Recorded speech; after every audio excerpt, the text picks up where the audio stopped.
Alright, so today we're going to talk about big O complexity, and big O complexity is basically the worst case for an algorithm, and it's going to be very important in determining how long something's going to take to run, or how much space it'll take up in memory, and a lot of times it'll determine if you need a better algorithm, or if you need to optimize further. So we'll start today with a pretty simple question. So if a certain algorithm runs in 10 seconds on a computer, and how long it takes to run is proportional to the size of the input. So in other words, whenever the size of the input was maybe two items, it took 2 seconds to run. Then if you doubled that, so 4 items, then it would take 4 seconds to run. Then how long would it take to run if the size of the input was doubled? So I'll let you pause the video and figure that out. Alright, so you probably guessed 20 seconds. And throughout this video, we'll elaborate more on this idea. So, whenever we talk about worst case complexity or big O complexity, we write it in terms of a function that it approaches. And we denote it like this and pronounce it big O of n. So if an algorithm approached, so this one from earlier, where how long it took was directly proportional to its size, we would say big O of n is equal to n. Now, if you want to make, this really represents a proportion. So how long it takes is, so the time it takes would be proportional to n. And if you wanted to make this relationship exact, then there would be some constant out here. And this constant right here would be dependent on how you implemented it, or the computer you're running it on, stuff like that. But what we're really interested in is this right here, because this is independent of what computer you're working on, or how exactly you implement it. This is going to be a property of the algorithm. This is going to be a property of the computer. And in computer science, we're interested in this part right here. Alright, so earlier I said big O complexity was the exact function that we use to represent an algorithm is going to be some function that it approaches. But what exactly does that mean? Well, if, for example, I plotted the runtime of some algorithm, so let's say it was that algorithm from earlier, so I plot the time it takes versus the size of the input,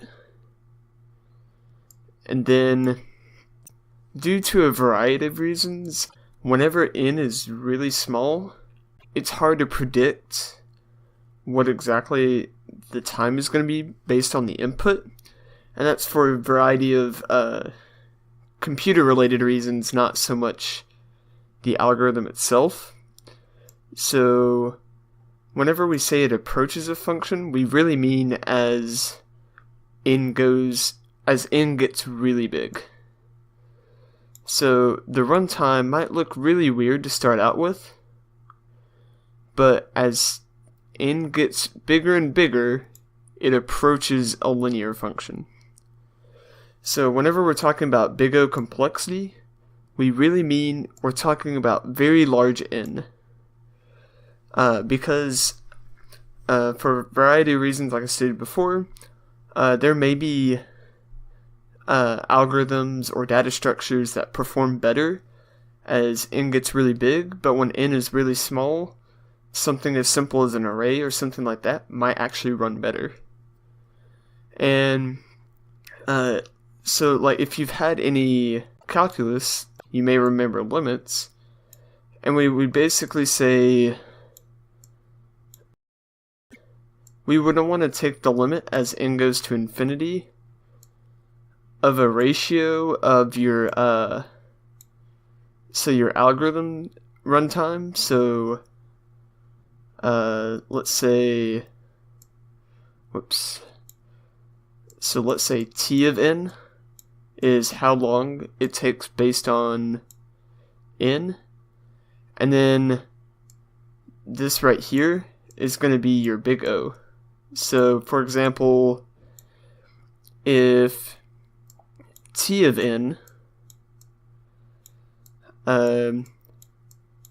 if the time it took was directly the input itself, so in other words, if you had 3 items, then the time it takes is 3. I don't know, 3 nanoseconds, 3 milliseconds, something like that. And then if we want to find the big O of this, then what we do is we take this limit as n goes to infinity of n, and then we guess that our big, and if we get something like a constant, we know that that's the big O representation of that algorithm.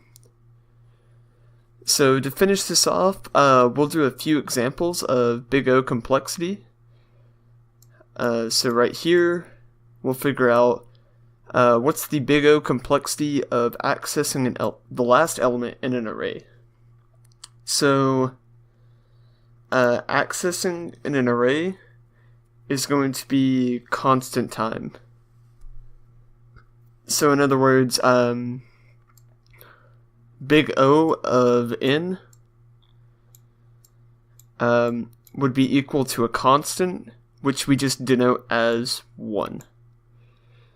So the reason it would be constant time is because as far as actual implementation goes, whenever you say, let's say we have an array M, and then we want to access the, let's say it has n items,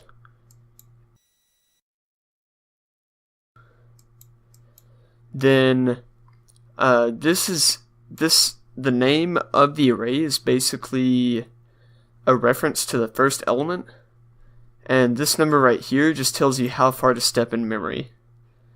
So that's just a constant time computation. It doesn't matter what this number in here was. Now, constant time operations, it sounds like that wouldn't happen very often, but it becomes really crucial when trying to figure out the runtimes of other operations. So it's very important to be able to spot whenever something is constant time. Alright, so for the next one, we'll determining if an element is in an array. We'll say it's an unsorted array. Alright, so if an element, we want to figure out if an element is in an array, and we want to think about the worst case scenario. So let's say these are our data items right here, and we want to determine if the number 4 is in this array. So what would be the worst case scenario? Well, the worst case scenario would be it being the last element. And if it's the last element, then that would be proportional to the size of the array. So in other words, big O of n is equal to n. And then another problem, finding the average of an array full of numbers. So we'll say we want to average up all these numbers. So to do this, we would have to clearly walk through all these elements and keep a running total of the sum of all these elements. And then in the end, we would have to divide by the size of the array. So since we had to walk through all these elements, the big O complexity of that is going to be n. Alright, now for the last one, binary search.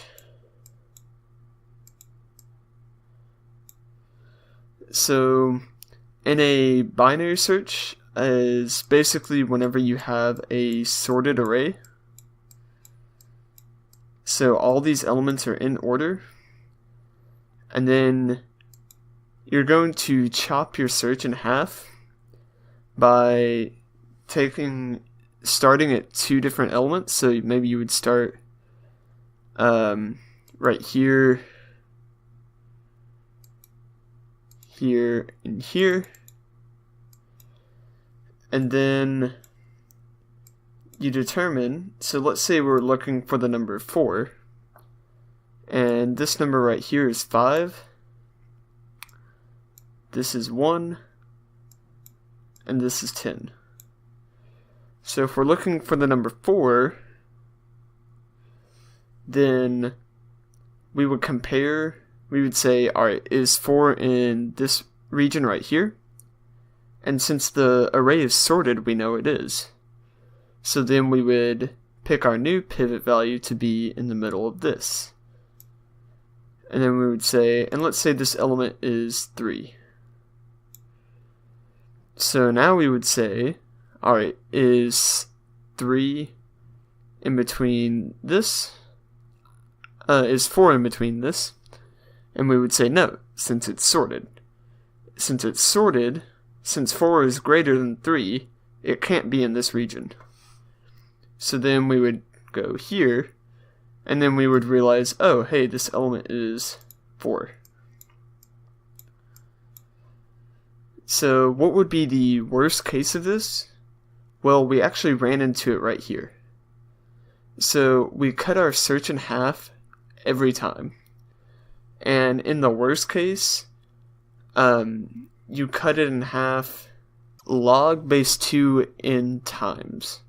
So what that means is,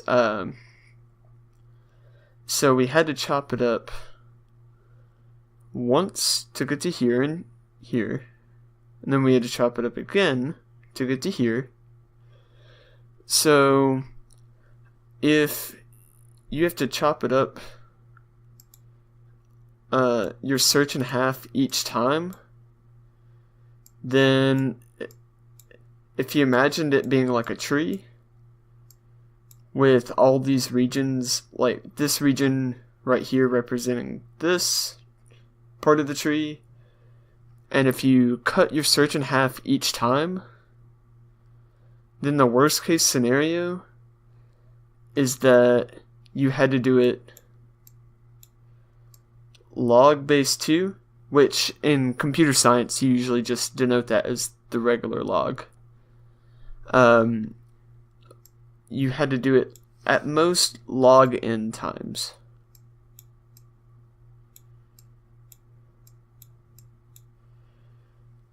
Alright, so thanks for watching this video. Let me know if you enjoyed it in the comments, and then ask any questions down below.